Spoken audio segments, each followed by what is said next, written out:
প্রথম আজকের দিনের ভিডিও নিয়ে তোমাদের সামনে চলে আসলাম।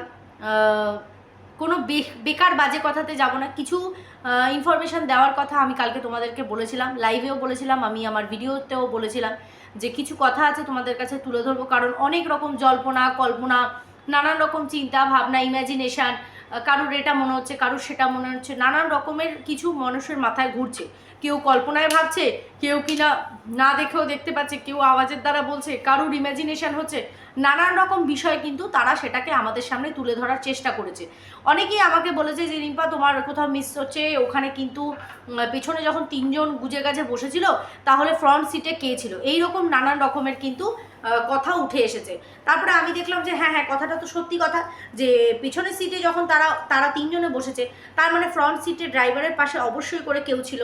তো আমার কিন্তু ওই বিষয়টা জানার খুব ইচ্ছা ছিল। তো সবটা যখন আমি জানতে পারি, বুঝতে পারি, তো তখন আমার মনে হলো যে না, এই বিষয়টা যেহেতু আমরা অ্যাজ এ ভিউয়ার্স আমাদেরও জানার কিন্তু অধিকার আছে। দেখো, কেউ কারোর ভিডিওতে বা টাইটেলে বা থাম্বনেলে ক্লিকবেল খেলবে, সেটা স্বাভাবিক। এটা ওয়াইটিরই তৈরি করা একটা নিয়ম, যে নিয়মটা কিন্তু ওয়াইটির গাইডলাইনের মধ্যে অবশ্যই করে সেই ক্লিকবেলটা যদি অন্যের কারোর ক্ষতিকারক না হয়। কিন্তু হ্যাঁ, এরকম ক্লিকবেল খেলে শুধুমাত্র ভিউয়ার্সদের ঠকানো হয়, এটা আমি বলতে পারি, যদি না সেই বিষয় সংক্রান্ত কোনো জিনিস ওর মধ্যে থাকে। তো যাই হোক, তার আগে বলি welcome back to my channel. কেমন আছো তোমরা সবাই? আশা করি সবাই ভালো আছো, আমিও ভালো আছি। তো এখন আমার এটা প্রথম ভিডিও, বেশি হেজিয়ে বড় করব না, কিছু ইনফরমেশান দেওয়ার সেটা তোমাদের কাছে ক্লিয়ার করব। সেইটা হচ্ছে, তোমাদের কালকের অনেকেরই মনে হয়েছে যে কালকে কারা ছিল, কোথায় গেছিল, কি হয়েছে, কি এমন ইম্পর্টেন্ট কাজ ছিল। তোমাদের আশা করি মনে আছে, কালকে আমি টাইটেলে থাম্বনেলে কিন্তু একটা কথাই বলেছি যে সর্বনাশ, যে ভয়টা আমি পাচ্ছি সেই ভয়টাই আজকে ফুলফিল হচ্ছে। সন্দীপকে আমি বলেছি to be very careful Sandeep, কারণ ও কিন্তু হাত পা ছুটছে কৃষাণুকে নেওয়ার জন্য, just because of revengeful mentality, others আর কিচ্ছু না, যে ওর মাতৃত্ব জেগে উঠেছে। কারণ মাতৃত্ব এইভাবে জাগে না, বাচ্চাকে টেনে খিচড়ে এইভাবে টেনে হিচড়ে নেওয়ার জন্য না।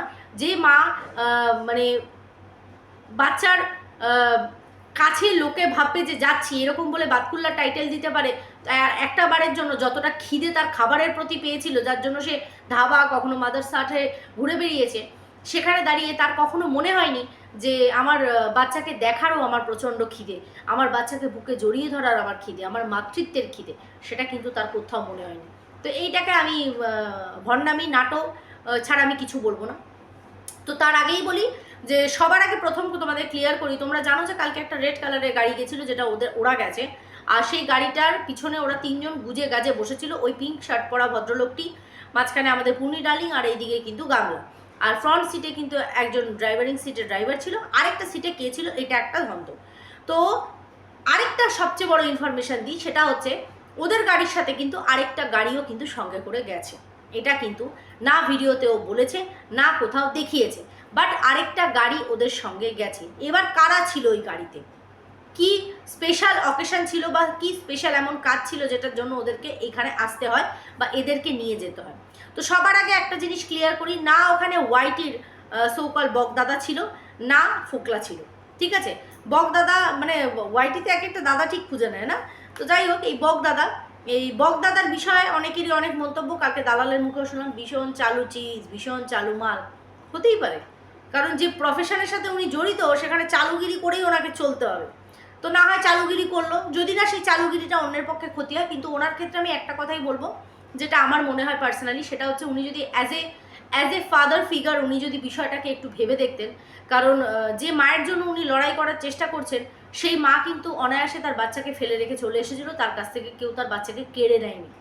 আর অ্যাজ এ ফাদার ফিগার আমি এই কারণে বলছি, সে নিজেও দুটো সন্তানের বাবা, সে লাইভে নিজের সন্তানকে নিয়ে বসে, তাতে বোঝা যায় তিনি তাকে কতটা ভালোবাসে তাদেরকে। আর সেক্ষেত্রে দাঁড়িয়ে সন্দীপের পিতৃত্বের দিক থেকে তার ভালোবাসাটা কেন ওনার চোখে পড়লো না, আমি বুঝতে পারলাম না। লড়াই অবশ্যই করা উচিত, কিন্তু আমাকে সব দিকটা বিচার বিবেচনা করা উচিত, যে এই লড়াইটাতে একটা বাবা কোথাও না কোথাও হেরে যাবে, ঠিক আছে? তো যাই হোক, এই বিষয়ে ওনাকে আর বেশি কিছু বলার দরকার নেই, যতটুকু উনি মনে করছেন উনি ওনার মতন করে বেড়াচ্ছেন। তো এইবার আসি মেন কথায়, যে ওনারা ছিল না, তাহলে কে ছিল? তো সর্বপ্রথম ক্লিয়ার করি, আরেকটা যে গাড়ি গেছিলো, সেই গাড়িটার মধ্যে কিন্তু নর্থ 24 পরগনার চাইল্ড কমিশনের কিছু মানুষজন ছিল। আবার রিপিট করছি, নর্থ 24 পরগনার চাইল্ড কমিশনের কিছু সংখ্যক মানুষ যারা কিনা ওই আরেকটা গাড়িতে ছিল, আর এই গাড়িতে মানে টোটাল দুটো গাড়ি মিলিয়ে 8 জন ছিল। টোটাল দুটো গাড়ি মিলিয়ে 8 জন ছিল। এবার 8 জনের মধ্যে 3 জন ওদের গেছে ওদিকে, কারণ ওরা চাইল্ড কমিশন থেকে এসেছে, তো ওরা ওদের পার্সোনাল গাড়িতে গেছে। আর এখানে তাহলে ওই যে একটা এক্সট্রা মানুষ যে কিনা ফ্রন্ট সিটে বসেছিল সে কে? তো তার সাথে সাথে বলি আরও দুটো মানুষ এক্সট্রা গেছে, তারা হচ্ছে এই পিঙ্ক শার্ট পরা এই ভদ্রলোক আর আরেকজন ভদ্রলোক, সেটা হচ্ছে ওর হাইকোর্ট আর বসিরহাট কোর্টের যে লয়ার যারা কিনা এই বিষয়ে তদারকি করছেন বা দেখাশোনা করছেন, তারাই কিন্তু গামলার সাথে কালকে গেছে। তার মানে ওই পিঙ্ক শার্ট পরা লোকটি ওদের মধ্যে একজন, আর সামনের সিটে বসে আছে আরেকজন। তাহলে ওই জিনিসটা ক্লিয়ার হয়ে গেল যে এরা কিন্তু সঙ্গে করে গেছে, আদার্স কোনো রকম বকদাদা বা ফোকলা কেউ কিন্তু এদের সাথে যায়নি, কালকের কথা বলছি আমি, ঠিক আছে? এইবার কথা হচ্ছে আমি লড়াই ও অবশ্যই করছে। আজকে যদিও মাতৃত্বের দিক থেকে ভাবতো তাহলে বহু আগেই ছেলের বিষয়েও কথা বলতো। আজকে আমরা কি চাই যে বাচ্চাটা ওর মায়ের কাছে না যাক? না, আমরা এটা বুঝতেই পারছি না যে সাইকোলজিক্যাল দিক থেকে দেখতে গেলে আমরা বড়রা যতই চুলোচুলি করি না কেন, একটা বাচ্চার মেন্টাল স্থিতি কি হয়ে রয়েছে সেটা নিয়ে কিন্তু আমরা কেউ বদার না। আজকে হট করে কৃষাণুকে ওর একটা কমফোর্ট জোন থেকে তুলে নিয়ে হঠাৎ করে আরেকটা জায়গায় নিয়ে গেলে ও যে সাথে সাথে সেইখানে ওয়াকিবহল হয়ে যাবে সেটা কিন্তু না। ওর মনে সেটা এফেক্ট ফেলবে। যেখানে একটা বছর হতে চললো ওর মাকে চোখে দেখেনি, না ওর মা সামনে এসে ওকে বুকে জড়িয়ে ধরেছে, ঠিক আছে? সেখানে দাঁড়িয়ে একটা বাবা হেরে যাবে, একটা ঠাম্মি দাদু, ওর যে কমফোর্ট জোনটা, যে সারাক্ষণ ঠাম্মির সাথে সাথে সারাক্ষণ বদ্দাদার সাথে সাথে ও যে এই যে বক বক করা, নানান কথা বলা, নানান কিছু করা, সেটা হট করে যদি বিচ্ছেদ হয়ে যায় খুব মুশকিল হবে। দেখো, এন্ড অফ দ্য ডে যদি এখন আইন ডিসাইড করে যে না বাচ্চা মায়ের কাছে যাবে, তাহলে সত্যি খুব কষ্ট হবে। কষ্ট এটার জন্য না যে মা বাচ্চাকে পাবে, কষ্ট এটার জন্য যে বাচ্চাটার যে কমফোর্ট জোনটা সেটা ওর হাতছাড়া হয়ে যাবে। কারণ সবচেয়ে বেশি এফেক্টটা বাচ্চাটার পড়বে, সবচেয়ে বেশি এফেক্টটা, ঠিক আছে? যার জন্য তোমরা কিন্তু দেখেছো যে কৃষাণু কিন্তু ভীষণ বদার হয় যখন ওর বাবা কোথাও বেরোয়, ভীষণ বদার হয়। ওর কিন্তু ভীষণ কিউরিসিটি থাকে, ও বারবার বলে বাবা তুমি কোথাও বেরোলে আমাকে বলে যাবে। এই যে জিনিসটা, একটা এইটুকু ছেলে কেন ওর মধ্যে থাকবে জিনিসটা, কিন্তু ওর মধ্যে রয়েছে। এই জিনিসটা ওর মধ্যে তৈরি হয়ে গেছে, ইনবিল্ড হয়ে গেছে ওই সিচুয়েশন ঘটার পর থেকে। আমরা কখনো ভেবে দেখি না, আমরা নিজেদের লড়াইয়ের মধ্যে ওই লোকটা, ওই মেয়েটা, ওই মাটা, ওই বাবাটা করে বেড়াচ্ছি, কিন্তু বাচ্চাটার কথা কিন্তু কেউ আমরা ভাবছি না। একটু ভেবে দেখো, মাতৃত্বের দিক থেকে তোমরা একবার ভেবে দেখো, তাহলে তোমরা বুঝতে পারবে যে আমি কোন দিক দিয়ে কথাটা বলছি। এই কথার পৃষ্ঠে আমার একটা মনে পড়ে গেল, আশা করি তোমাদেরও মনে আছে। কদিন আগে যখন গামলা ফ্ল্যাটে শিফট হচ্ছিল, তখন কিটিকে দেখেও বলেছিল কিটি বেশ বড় হয়ে গেছে, ওকেও সঙ্গে করে নিয়ে যাব। তখন কিন্তু দালাল একটা কথা বলেছিল যে জানিস তো ওদের একটা কমফোর্ট জোন থাকে, হঠাৎ করে ওরা তো বলতে পারে না, হঠাৎ করে ওইখান থেকে ওদেরকে যদি সরিয়ে নিয়ে যাওয়া যায় তাহলে কিন্তু ওদের খুব কষ্ট হয়। হ্যাঁ, ওরা মুখে বলতে পারবে না, কিন্তু ওদের দম বন্ধ হয়ে আসবে। তাহলে ভাব, এই জিনিসটা কি কৃষাণুর প্রতি লাগু হয় না? কৃষাণু তো একটা মানুষের জলজান্ত বাচ্চা, ওর তো অনেক রকম ফিলিংস আছে যেটা ও বাচ্চা মানুষ বলে উঠতে পারছে না।